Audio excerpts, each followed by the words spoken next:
நாங்க கத்துக்கிறோம். ஓ அப்படியா? சரி வாங்க, உங்க எல்லாரையும் பெடரல் கஸ்டடியில கூட்டிட்டு போறேன். அதுதான் உங்களுக்கு பாதுகாப்பு. இவங்களை நாங்க பார்த்தோம். ஓ அப்படியா? அப்படின்னா இந்த விஷயத்தை பென்டகன்ல இருக்க என் மேல் அதிகாரிகிட்ட சொல்லுங்க. அந்த போனை யூஸ் பண்ணாதீங்க, ஏன்னா இது கெட்டு போச்சு. நீங்க உங்க எல்லையை மீறிட்டீங்க. என் கிட்ட இருந்து நீங்க ரொம்ப நாள் தப்பிக்க முடியாது.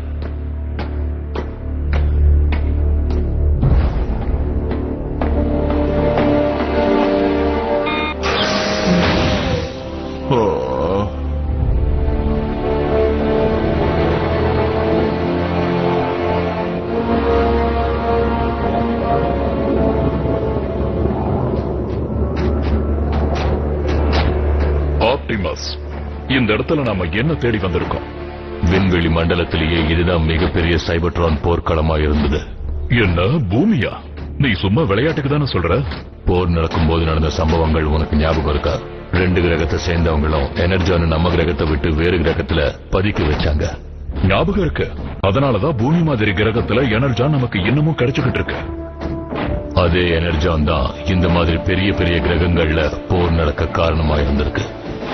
எனக்கு தெரிஞ்ச மெகாட்ரானோட ஞாபக சக்தி வரலாற்றை விட ரொம்பவே பழமை வாய்ந்தது.